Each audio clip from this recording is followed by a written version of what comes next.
কলকাতা থেকে আমার কলেজের 3 জন সহপাঠী বন্ধু এসেছিল আমাদের গাঁয়ে বেড়াতে। তাদের নিয়ে আমি সেদিন বিকেলে গিয়েছিলাম গাঁ ছাড়িয়ে মাইল 1.5 দূরে ময়ূরাক্ষী নদীর তীরে। ওখানকার ময়ূরাক্ষীর 2 তীরের শোভা বড়ই নয়ন মুগ্ধকর। ভেবেছিলাম সন্ধ্যের কোল অবধি নদীর ধারে বসে গল্পগুজব করে তারপর বাড়ি ফিরব। অন্ধকারে মাঠের মধ্যে আসতে পথে সাপখোপের সম্মুখীন হতে পারি এই ভয়ে বাবার 5 সেলের টর্চটা সঙ্গে এনেছিলাম। গরমকাল, 6:30তেও তখন অনেক বেলা, প্রায় 6:30 হবে তখন। আমরা 4 জনে কবিগুরুর একটা গান নিয়ে আলোচনা করছি। আলোচনায় আমরা এতই মশগুল ছিলাম যে পশ্চিম দিক থেকে কালো মেঘ উঠে কখন যে প্রায় অর্ধেকটা আকাশ ঢেকে ফেলেছে খেয়ালই হয়নি। হঠাৎ ঝড় উঠতে খেয়াল হলো। আমরা ধর্মড় করে উঠে পড়ে একরকম ছুটতে ছুটতেই বাড়ির পথে হাঁটা দিলাম। আমি জানি এই 1.5 মাইল পথের মধ্যে কোনো ঘর বাড়ি নেই, অর্থাৎ বৃষ্টির হাত থেকে শরীর বাঁচাবার মতো কোনো আশ্রয় নেই। বরাত বন্ধ। 5-7 মিনিটের মধ্যেই দৈত্যের মতো কালো মেঘটা সারা আকাশ ছেয়ে ফেলল এবং মুষলধারে বৃষ্টি নামল। সেই সঙ্গে ঝড়ের সে কি বেগ! প্রাণপণে ছুটতে লাগলাম আমরা 4 জনে। ছুটতে ছুটতেই আমার খেয়াল হয়ে গেল যে আরেকটু এগোলেই আমাদের ডান পাশে পড়বে একটা পুরো কালী মন্দির। সেখানে গিয়ে উঠলে ঝড় বৃষ্টির হাত থেকে বাঁচা যেতে পারে। কিন্তু সন্ধ্যের পর ওই মন্দিরের ধারে কাছে কেউ ঘেঁষে না। আমারও মন চাইছিল না ওদিকে যাওয়ার। গাঁয়ের অন্য সকলের মতো ওই মন্দিরের প্রতি আমার মনেও ভয় আছে। অবশ্য ভয়ের কোনো কারণ আজ পর্যন্ত কিছু ঘটেনি কারো ক্ষেত্রে। ভয়টা কেবল সংস্কার বশেই। তবু আমি যদি একা থাকতাম তাহলে হয়তো একা থাকার জন্যই ওই মন্দিরে যেতে ভয় পেতাম। কিন্তু আমরা রয়েছি 4 জন, সঙ্গে 5 সেলের টর্চ। অযথা ভয় পাওয়ার কোনো কথাই নয়। তাই মনে সাহস পেয়ে আমি বন্ধুদের নিয়ে ভিজে গোবর হয়ে ওই পুরো মন্দিরটার চাতালে গিয়ে উঠলাম। বেশ বড়সড় মন্দির। মন্দিরের 2 পাশে ও পেছনে আরো খানচারেক ঘর আছে। এই মন্দির ছিল একজন তান্ত্রিকের।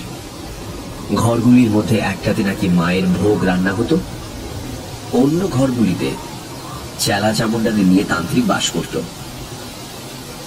মন্দির ও ঘরগুলির কিছু কিছু অংশ এখন ভেঙে পড়েছে। দেওয়ালে ছাদে গাছপালা গজিয়েছে। মন্দির প্রাঙ্গণ লতা গুল্মের ঝোপে ঝাড়ে আবৃত। এমন মুষলধারে বৃষ্টি না নামলে আমি কখনোই এই বড় মন্দিরে আশ্রয় দিতাম না।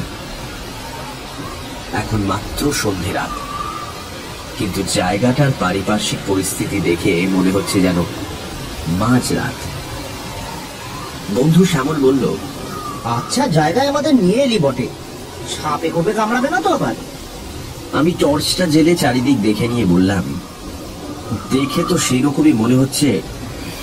কি করব ভাই, যা বৃষ্টি নামলো। বাড়ি যে এখনো অনেক দূরে, আর এই বৃষ্টিতে এতখানি রাস্তা ভিজলে সবাইকেই কিন্তু জ্বরে পড়তে হবে। আরেক বন্ধু রতন বলল, সে কথা সত্যি। কি মন্দির ছিল রে এটা? দেখে তো মনে হচ্ছে এককালে খুব জাঁকজমক করে পুজো আচ্ছা হতো এখানে। হ্যাঁ, মারাত্মক রকমের জাঁকজমক সহকারে এখানে কালী প্রতিমার পুজো হতো শুনেছি। সে জাঁকজমক এতই মারাত্মক ছিল যে কোনো লোক পুজো দেখা তো দূরের কথা, কোনোদিন প্রতিমা দেখতেও এখানে আসতো না। এই কথা শুনে শ্যামল, রতন ও অজয় সবিস্ময়ে জিজ্ঞাসু চোখে আমার দিকে তাকালো। আমি বললাম, শোন তবে এই মন্দিরের ইতিহাস, যেটুকু আমি জানি। আমার ঠাকুরদার বয়স যখন ছিল 24-25, সেই সময় এই মন্দিরে কালী সাধনা করত একজন তান্ত্রিক কাপালিক। শুনেছি সেই কাপালিকের চেহারা এতই ভয়ঙ্কর ছিল যে কোনো সাধারণ মানুষ তার ধারে কাছে যেত না। 7-8 জন চেলা ছিল তার, তাদের চেহারাও ছিল ভয়ঙ্কর। ওই যে বেদিটা দেখছিস, ওই বেদির ওপর থাকতো কালী মূর্তি।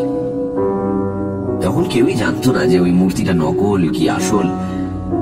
অর্থাৎ নিচেকার একটা গোপন কক্ষে মন্দিরের পিছন দিকে একখানা ঘর আছে। সেই ঘরের মেঝের মধ্যে দিয়ে নিচেকার ঘরে যাওয়ার সিঁড়ি আছে। এই ব্যাপারটা আকস্মিকভাবে টের পেয়ে যায় আমাদেরই গাঁয়ের একদল ছেলে। দলে তারা 6 জন ছিল। সেদিন তারা গিয়েছিল পাশের গাঁয়ে এক বউ ভাতের নিমন্ত্রণ খেতে। খেয়ে দিয়ে যখন তারা ফিরছিল, রাত তখন 11টা। আমরা আজ যে কারণে মন্দিরে এসে ঢুকলাম, সেদিন তারাও ঠিক একই কারণে এই মন্দিরে আশ্রয় নিতে বাধ্য হয়েছিল। আজকের মতো সেদিন রাতেও এমনই মুষলধারে বৃষ্টি নেমেছিল। তারা এই মন্দির চাতালে উঠে দেখে প্রতিমার দরজা বন্ধ, মানুষের কোনো সাড়া শব্দ পাওয়া যাচ্ছে না। তারা ভাবল কাপালিক ও তার চেলা চামুন্ডারা সবাই বোধহয় ঘুমিয়ে পড়েছে। এমন সময় তাদের কানে পৌঁছয় পুজোর ঘন্টার ধ্বনি। কিন্তু ঘন্টার যে আওয়াজ তাদের কানে আসছিল, সে আওয়াজটা ছিল খুব চাপা, ক্ষীণ। প্রথমটা তাদের মনে হয়েছিল খানিকটা দূর থেকে বোধহয় আওয়াজটা আসছে, তাই এমন চাপা মনে হচ্ছে। তারপরই তাদের খেয়াল হলো যে এই মন্দিরের চারিপাশের প্রায় মাইল খানেক জায়গার মধ্যে কোনো বাড়িঘর লোক বসতি নেই। তবে ওই ঘন্টার শব্দ, তাহলে নিশ্চয়ই এই মন্দিরের মধ্যেই অন্য কোনো ঘরে পুজো হচ্ছে। এই কথা মনে হতেই ওই 6 জন ছেলে উঠে দাঁড়ালো। ওদের মধ্যে 3 জনের টর্চ ছিল। একজন বলল, এই চল তো ভেতরের দিকটা একবার চুরি চুরি ঘুরে দেখে আসি, কোথায় কি পুজো হচ্ছে। যতগুলো ঘর ওই মন্দিরের ভেতরে ছিল, সব ঘরের দরজাই তারা বন্ধ দেখল। ছেলেরা প্রত্যেকটি দরজার গায়ে কান দিয়ে বুঝল এসব ঘরের মধ্যে কোনো আওয়াজ নেই। তবে ঘন্টার শব্দ আসছে কোথা থেকে? তারপর তারা মন্দিরের পেছন দিকে যেতেই তাদের মনে হলো ঘন্টার আওয়াজটা এখানে স্পষ্ট। টর্চের আলোয় দেখল সেখানে একটা ঘর রয়েছে এবং ঘরের দরজাটাও আধ খোলা অবস্থায়। ছেলেরা এবার আরো হুঁশিয়ার হলো। ঘরটার মধ্যে কোনো লোকজন থাকতে পারে বলে তাদের মনে সন্দেহ হওয়ায় তারা অন্ধকারের মধ্যে গা মিশিয়ে নিশ্চুপে অনেকক্ষণ অপেক্ষা করল। কিন্তু ওই ঘরটাও জনশূন্য রয়েছে। এ ব্যাপারে শেষ পর্যন্ত নিশ্চিন্ত হয়ে তারা সকলে ধীরে ধীরে ওই কক্ষে প্রবেশ করল। ভেতরে কি আছে এটাই তারা দেখতে চায়। কিন্তু ঘরটার মধ্যে ঢুকতেই ঘন্টার শব্দ আরো স্পষ্ট হয়ে উঠল। এবার তারা বুঝল ওই ঘরের মধ্যেই ঘন্টার ধ্বনির রহস্য লুকিয়ে আছে। টর্চের আলোয় তারা ঘরের মেঝেতে একটা বিরাট চৌকো ভারী লোহার পাত দেখতে পেল। লোহার পাতটা দেখে তাদের মনে কেমন যেন সন্দেহ জাগল। খুব সন্তর্পণে পাতটার দিকে এগিয়ে একজন সেটা টেনে সরাবার চেষ্টা করল, কিন্তু সেটা এত ভারী একজনের পক্ষে টেনে সরানো সম্ভব নয়। তখন তারা করল কি, 4 জনে ধরে সেটাকে এমন সাবধানে টানতে লাগলো যাতে কোনো রকম শব্দ না হয়। খানিকটা টানতেই একটা গর্তের মুখ তারা দেখতে পেল এবং সেই ঘন্টার শব্দ একেবারে স্পষ্ট হয়ে উঠল। বুঝল এই ঘরের নিচেকার কোনো চোরা কুঠুরিতে ঘন্টা বাজছে এবং সেই ঘরে যাওয়ার এটাই হলো গুপ্তদ্বার। ছেলেরা রহস্যের গন্ধ পেল। এমন গুপ্ত কক্ষে পুজো আচ্চা করার কারণ কি? নিগুড় কারণে নিশ্চয়ই কিছু একটা আছে। এবং সে কারণ জানবার জন্য তাদের সকলকার ডান পিঠে মন আনচান করে উঠল। তারা সেই লোহার পাতটাকে আরো খানিকটা সরিয়ে গুপ্ত দ্বার সম্পূর্ণ উন্মুক্ত করে ফেলল। তাদের নজরে পড়ল কয়েক ধাপ সিঁড়ি সোজা নিচের দিকে নেমে গিয়ে ডান দিকে বেঁকে গেছে। গুপ্তকক্ষে যে আলো জ্বলছে তারই আলোয় আলোকিত হয়ে আছে সিঁড়ির বাঁকের মুখটা। ফলে সমস্ত সিঁড়িটাই মোটামুটি ভাবে দেখতে পাওয়া যাচ্ছে। অতঃপর ছেলেরা মুহূর্তকালের জন্য একবার চুপি চুপি যুক্তি করে স্থির করে নিল যে তারা নিঃশব্দে সিঁড়ি বেয়ে খানিকটা নিচে নেমে দেখে আসবে কি ধরনের পুজো ওখানে হচ্ছে, যে পুজোর জন্য এত গোপনীয়তার প্রয়োজন।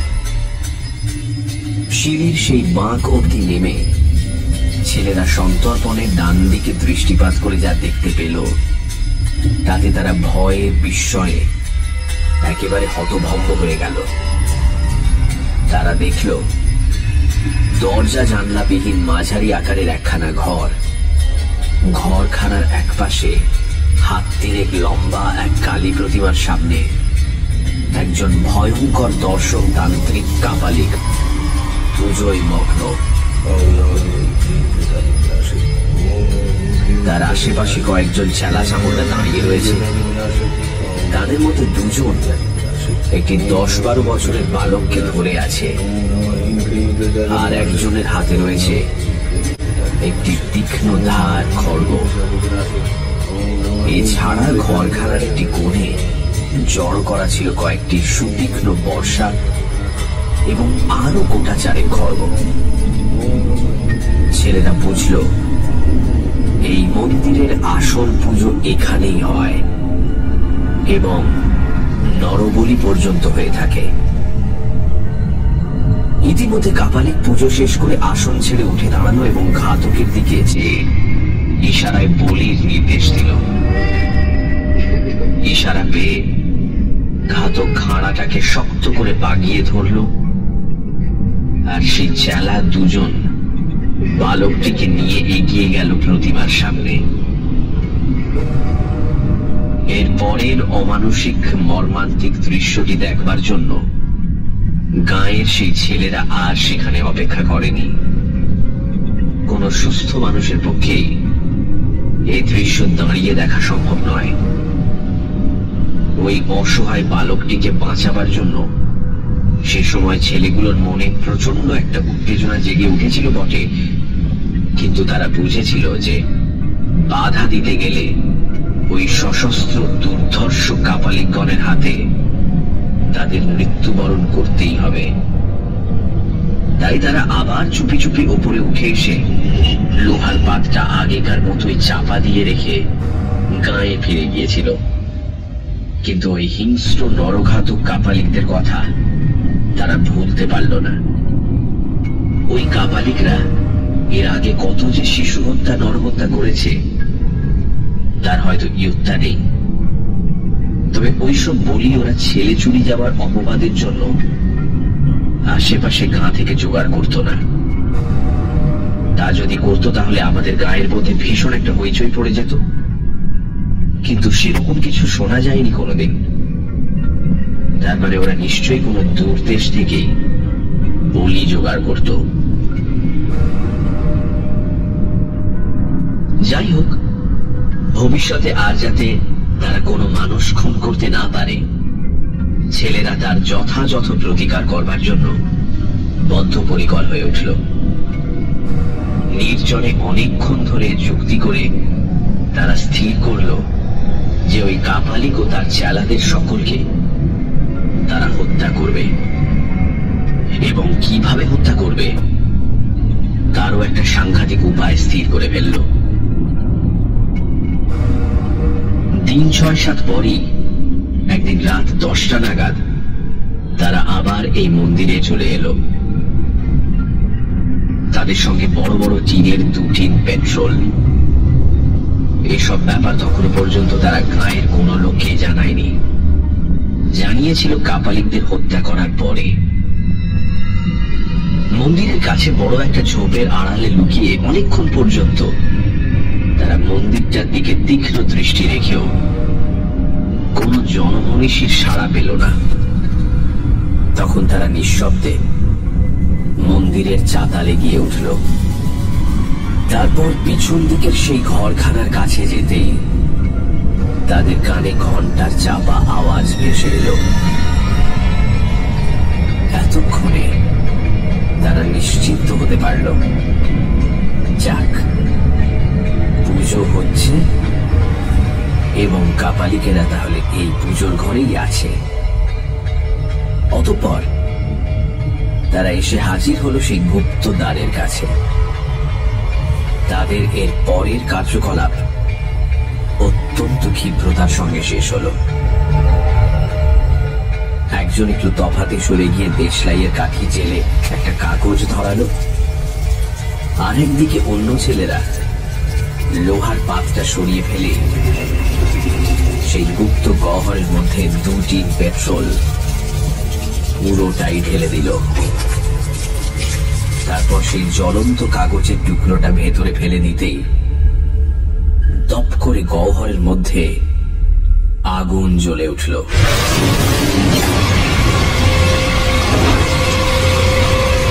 এবং সঙ্গে সঙ্গে গুপ্ত কক্ষের দরজাটাও তারা আবার বন্ধ করে দিল সেই লোহার পাতটা দিয়ে। ততক্ষণে গুপ্তকক্ষের মধ্যে কাপালিকদের বিভৎস অন্তিম চিৎকার শুরু হয়ে গেছে।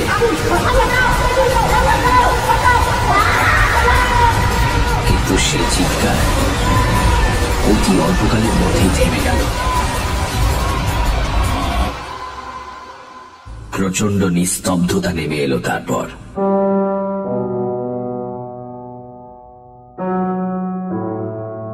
শত্রু ধ্বংস করে ছেলের দল বীর বিক্রমে গাঁয়ে ফিরে গিয়ে সকলের কাছে প্রকাশ করেছিল তাদের দুঃসাহসিক কাণ্ড কারখানার কথা। তা শুনে গাঁয়ের লোক স্তম্ভিত হয়ে গিয়েছিল। কিন্তু এই মন্দিরের ধারে কাছে আগেও যেমন কেউ আসতো না, কাপালিকদের মৃত্যুর পরও কেউ কোনোদিন শখ করে এদিকে আসেনি। সেদিন সেই ছেলেরা যেমন এসেছিল, আমরা আজ যেমন এলাম, তেমনি নিতান্ত দায়ে পড়ে হয়তো কেউ কদাচিৎ এদিকে এসে থাকতে পারে। গল্প শেষ করে আমি চুপ করতেই অজয় বলল, আশ্চর্য কাণ্ড। অন্য দুজন বন্ধু চুপ। হঠাৎ ভয়ে আমার সারা দেহ কেঁপে উঠল, সারাটা শরীর কুঁকড়ে গেল আমার। হ্যাঁ হ্যাঁ হ্যাঁ, বেশ স্পষ্টই শুনতে পাচ্ছি ঘন্টার শব্দ। যদিও খুব চাপা, তবু সাংঘাতিক রকমের স্পষ্ট যেন। সেই বহুকাল আগেও যেমন ছিল, এখনো তেমনি এই মন্দিরের চারিপাশে প্রায় মাইল খানেক জায়গার মধ্যে কোনো ঘর বাড়ি নেই। তবে তবে কোত্থেকে আসছে এই ঘন্টার শব্দ? সেই গোপন কক্ষে আবার কি নতুন কোন কাপালিক আশ্রয় নিয়েছে?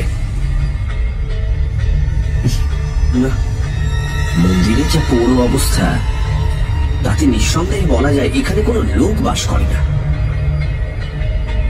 মন্দিরের সর্বত্র ধুলো, বালি, শুকনো পাতা, কাঠি কুটিতে ভর্তি। দেওয়ালের ফাটলে ফাটলে গাছপালা জন্মেছে। লোক বাস করলে মন্দির চাতালে এমন 1 ইঞ্চি পুরো ধুলোবালিও জমে থাকতো না, শুকনো কাঠি কুটিও পড়ে থাকতো না। তবে তবে এই ঘন্টার আওয়াজ আসছে কোথা থেকে? এই মন্দিরের মধ্যে থেকেই আসছে। তাছাড়া আবার কোথা থেকে আসবে? শ্যামল, অজয় আর রতন এদের কানেও পৌঁছেছে ঘন্টার শব্দ। অজয় 2 ভরু কুঁচকে সন্দিগ্ধ কণ্ঠে বলল, ঘন্টার আওয়াজ আসছে না? আমি বললাম, সেই অন্ধকারের মধ্যেও দেখতে পেলাম অপর বন্ধু জল জলের চোখে আমার মুখের দিকে তাকিয়ে আছে। অজয় হচ্ছে 1 নম্বরের ডান পিঠে ছেলে, অত্যন্ত সাহসী। সে আমাকে জিজ্ঞেস করলো, এই ঘন্টার আওয়াজ কোত্থেকে আসছে বলে মনে হয় তো? আগে তো কাছাকাছি কোনো ঘর বাড়ি ছিল না শুনলাম, এখন? না, এখনো তেমনই। মাইল খানেকের মতো বাড়িঘর কিচ্ছু নেই। তাহলে? কিছুক্ষণ ভাবলো অজয়, তারপর আবার বলল, তাহলে কি আবার কেউ সেই ঘরে ঠাকুর প্রতিষ্ঠা করে পুজো করছে? অবশ্য দেখে শুনে তো মনে হচ্ছে না 20 বছরের মধ্যে এখানে কোনো লোক বাস করেছে বলে। যাই হোক, ব্যাপারটা না দেখে ছাড়ছি না। আওয়াজ শুনে তো মনে হচ্ছে এই মন্দিরের মধ্যে থেকেই আওয়াজটা আসছে। চল তো, সেই ঘরটার মধ্যে নিয়ে চলতো আমাকে, যে ঘরটায় বলেছিলি লোহার পাতে ঢাকা গুপ্ত পথ আছে। সে ঘর তো আমি জানি না, তবে শুনেছি পিছন দিকে। চল দেখি। আমার সেদিকে যাওয়ার মোটেই ইচ্ছে ছিল না, কিন্তু পাশের শহরের বন্ধুদের কাছে আমি ভীরু কাপুরুষ প্রতিপন্ন হই। সেই ভয়তেই আমাকে ওদের নিয়ে যেতে হলো। মন্দিরের পিছন দিকে পৌঁছতেই ঘন্টার আওয়াজটা আরো খানিকটা স্পষ্ট হলো। ভয়ে থরথরিয়ে কেঁপে উঠলাম আমি। কাঁপা কাঁপা গলায় বললাম, হ্যাঁ, সেই ঘরেতেই ঘন্টা বাজছে, কোনো ভুল নেই। আবার কারা এলো? আমি যে একটু ভয় পেয়েছি, অজয় বোধ হয় তার টের পেল। কি রে বিপিন, তুই কি ভয় পাচ্ছিস? না না, ভয় পাবো কেন? তবে তবে ভাবছি কোনো নরবলি হচ্ছে না তো। দেখা যাক না কি হচ্ছে। আমি বুঝতে পারলাম রতন বা শ্যামলেরও এসব ব্যাপারে উৎসাহের অভাব রয়েছে। ওরা দুজনও কেমন যেন মিলে রয়েছে। আমার মতোই অবস্থা আর কি। ভীতু কাপুরুষ প্রতিপন্ন হতে চায় না বলেই নিরুত্তরে এগিয়ে চলেছে। অজয় আমার কাছ থেকে আগেই টর্চ টানিয়েছিল। টর্চের আলোয় দুই পাশ দেখতে দেখতে সে এগিয়ে চলেছিল। যে কটা ঘর দেখলাম, কোনো ঘরেরই দরজা জানলা নেই। সব উড়িয়ে নষ্ট করেছে আর ভেঙে চলে পড়েছে। চারিদিকে ধুলোবালি, নোংরা। এখানে কোনো লোকের যাওয়া আসা থাকলে এই পুরো ধুলোর উপর পায়ের দাগ নিশ্চয়ই থাকতো, কিন্তু না, কোনো পায়ের দাগ নেই। এমনকি কোনো জন্তু জানোয়ারেরও পর্যন্ত না। শুধু আমরাই কজন সুস্পষ্ট পদচিহ্ন ফেলে এগিয়ে চলেছি। অসম্ভব, এখানে কোনো মানুষ থাকতেই পারে না। কথাটা আচমকা বলল অজয়। তবে আমি আর শ্যামল দুজনেই একই সঙ্গে প্রশ্ন করে বললাম, তবেটা যে কি সেটাই তো জানতে যাচ্ছি। আমরা সেই ঘরটার মধ্যে এসে হাজির হলাম। মুখে চোখে মাকড়সা জালের স্পর্শ পাওয়া গেল। এই ঘরের লোকের যাওয়া আসা থাকলে কি এমন মাকড়সার জাল চলে থাকতো? এবার উজ্জ্বল টর্চের আলোয় মেঝের দিকে তাকিয়ে দেখতে পেলাম একটা বিরাট মরচে ধরা লোহার পাত পড়ে রয়েছে। ঘরের মেঝে ও লোহার পাতটার উপর 1 ইঞ্চি পুরো ধুলোর আস্তরণ জমে রয়েছে। এখানে ঘন্টার শব্দ আরো স্পষ্ট। এক টানা ঘন্টা বেজে চলেছে। মনে হচ্ছে যেন আরতি হচ্ছে। আমরা প্রত্যেকেই উপলব্ধি করতে পারলাম যে এই ঘরের নিচে থেকেই ঘন্টার আওয়াজ আসছে। যেখানে লোকজনের কোনো অস্তিত্ব নেই, সেখানে ঘন্টা বাজে কি করে? এ কি অলৌকিক কাণ্ড! আমার গায়ের লোম খাড়া হয়ে উঠল। ভীষণ একটা বিপদের ইঙ্গিত পাচ্ছি যেন। আশ্চর্য, অদ্ভুত। অজয় অবাক চোখে লোহার পাতটার দিকে তাকাতে তাকাতে কথাটা বলল। শ্যামল বলল, স্পষ্ট বোঝা যাচ্ছে যে বহুকাল এই ঘরে কোনো মানুষ ঢোকেনি, অথচ নিচের ঘরে ঘন্টা বাজছে। ঘন্টা নিজে থেকেই বাজছে না নিশ্চয়ই, মানুষই বাজাচ্ছে তো। তবে কি সে মানুষ হাওয়ায় মিশে নিচের ঘরে গেছে, যার জন্য তার কোনো পায়ের ছাপ পড়েনি? তারপর অজয় বলল, সত্যিই ভাববার কথা, রহস্যের কারণটা জানতেই হবে।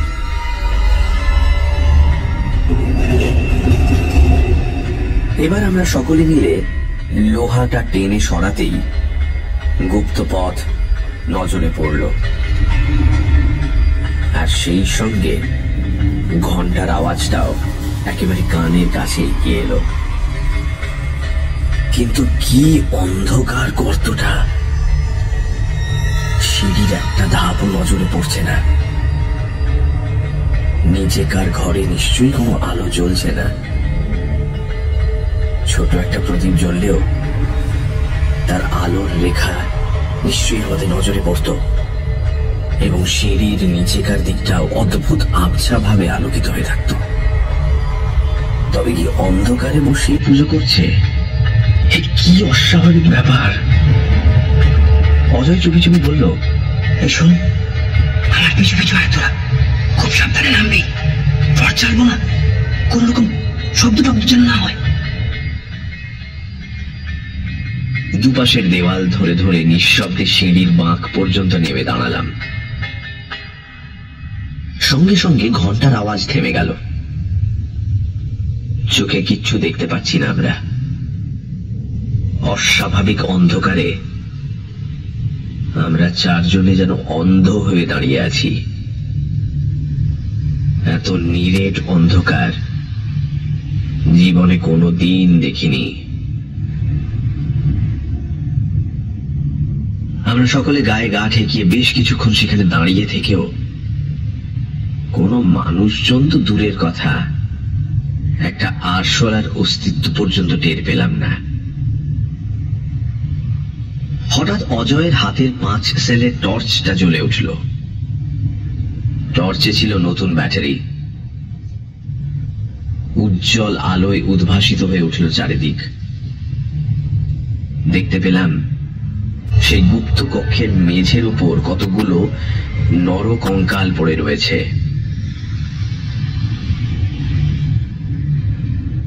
প্রতিমা যেখানে ছিল সেখানে পোড়ো প্রতিমারও কিছু অংশ খাড়া হয়ে দাঁড়িয়ে রয়েছে। ঘরের একটা কোণে সেই বর্ষা আর খাড়াগুলো রয়েছে। আরেকটা খাড়া পড়ে রয়েছে প্রতিমার কাছাকাছি জায়গায়। পুজোর ঘন্টা এবং কয়েকটা থালা, কোষাকুষি ইত্যাদি প্রতিমার সামনে পড়ে রয়েছে। এই সমস্ত জিনিস আগুনে পুড়ে এবং তার উপর ধুলোর আবরণ জমে এমন চেহারা হয়েছে যে বোঝবার উপায় নেই কোনটা লোহার তৈরি, কোনটা তামার, বা কোনটা পিতলের জিনিস। বেশ কিছুক্ষণ ঘরটা দেখে নিয়ে অজয় গলায় বেশ জোর নিয়ে বলে উঠল, অসম্ভব, এ ঘরে কখনোই ঘন্টা বাজছিল না। ঘন্টার শব্দ অন্য কোথাও থেকে আসছিল। আমাদের সকলেরই শোনার ভুল হয়েছে, আর এখানে নয়। উপরে যাওয়া যাবে। চল চল চল, সবাই চল, উপরে চল, উপরে চল, উপরে চল। আমি বেশ স্পষ্টই বুঝতে পারলাম কথা বলার সময় অজয়ের গলা কাঁপছিল। আমার নিজের অবস্থাই অত্যন্ত শোচনীয়। কি যে এক নিদারুণ ভয়ে আমি ঘেমে উঠলাম। যাই হোক, আমরা ওপরে উঠতে শুরু করলাম। সবার আগে আছি আমি, আর সবার নিচে টর্চ হাতে অজয়। হঠাৎ অজয়ের আর্তচিৎকারে আমরা ভীষণভাবে চমকে উঠলাম। চিৎকার করতে করতে অজয় বসে পড়ল সিঁড়ির ওপর। তার হাত থেকে টর্চটা খসে পড়ে নিভে গেল। অজয়ের চিৎকার শুনলাম,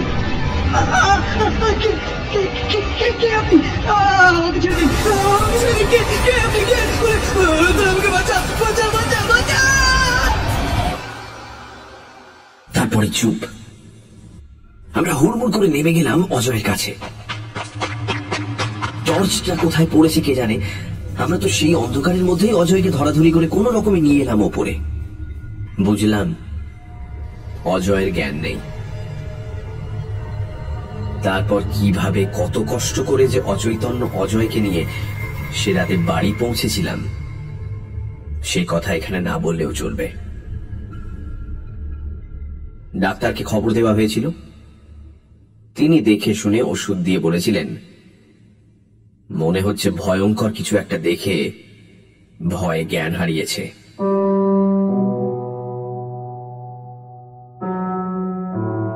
ডাক্তারের কথা সত্য প্রমাণিত হলো অজয়ের জ্ঞান ফেরার পর তার মুখ থেকে সব কথা শুনে।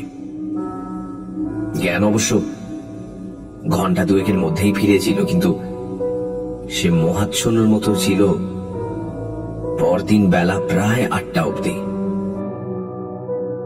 বেলা 10টা নাগাদ তাকে বেশ খানিকটা সুস্থ মনে হতে আমরা গত রাতের ঘটনাটার কথা তার কাছে জানতে চেয়েছিলাম।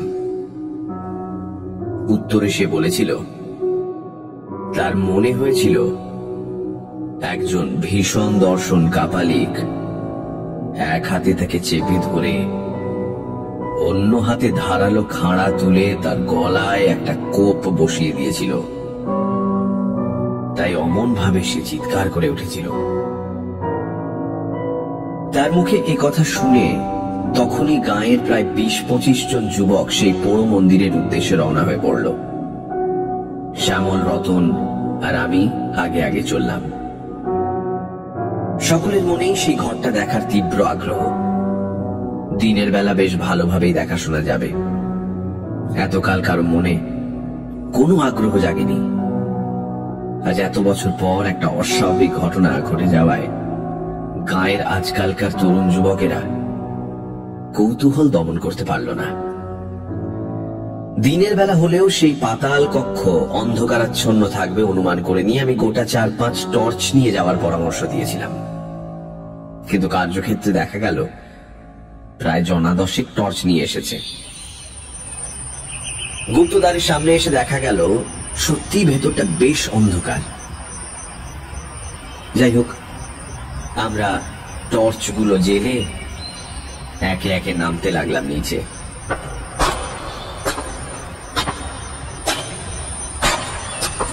সিঁড়ির শেষ প্রান্তে নেমে আমার গতকালের টর্চটা পেয়ে গেলাম। কিন্তু কি এখানে একটা নরকঙ্কাল এলো কি করে? দেখেই শিউরে উঠলাম। বেশ মনে আছে এখানে সিঁড়ির গোড়ায় তো কোনো কঙ্কাল ছিল না। কঙ্কালগুলো তো সবই দেখেছিলাম ঘরের মেঝের উপর এদিক ওদিক পড়েছিল। আরে পায়ের কাছে বিরাট একখানা খাড়া পড়ে রয়েছে দেখছি। কঙ্কাল, খাড়া, না কখনো না, এসব তো মোটেই এখানে ছিল না।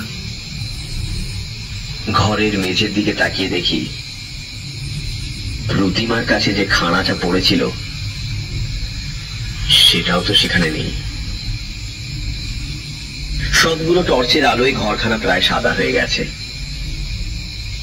অন্য সকলে অবাক চোখে ঘরের মধ্যে যা যা রয়েছে সেসব লক্ষ্য করছে, কিন্তু আমার নজরে যা পড়ছে তা আশ্চর্য, অতি আশ্চর্য, একেবারে অলৌকিক ব্যাপার। প্রতিমার কাছে যে খাড়াটা পড়েছিল সেখানে খাড়াটা নেই বটে, কিন্তু সেই জায়গায় খাড়ার ছাপটা জ্বলজ্বল করে যেন জ্বলছে। বহুকাল ধরে ঘরের মেঝে ও জিনিসপত্রের উপর বেশ পুরো একটা ধুলোর আস্তরণ জমেছিল। কাজেই সেখান থেকে খাড়াটা উঠে আসার জন্যই অমন সুস্পষ্ট ছাপটা দেখা যাচ্ছে। আর ওখানকার ওই খাড়াটাই যে এখানে এসে পড়েছে এই বিষয়ে আমার মনে কোনো রকম সন্দেহ রইল না। শুধু খাড়াটাই নয়, ওই একই রহস্যজনক উপায়ে কঙ্কালটাও যে ঘরের মেঝে থেকে উঠে এসেছে এখানে, সে বিষয়েও আমার মনে স্থির বিশ্বাস জন্মালো। কিন্তু এই অলৌকিক কাণ্ড কারখানার মূলে কোন অলৌকিক রহস্য যে অন্তর্নিহিত রয়েছে তার মীমাংসায় পৌঁছানোর মতো বুদ্ধিবৃত্তি আমার অন্তত নেই। অত লোকজনের মধ্যে থেকেও কি যেন একটা দারুণ ভয়ে আমার সারা দেহ শক্ত কাঠ হয়ে গেল।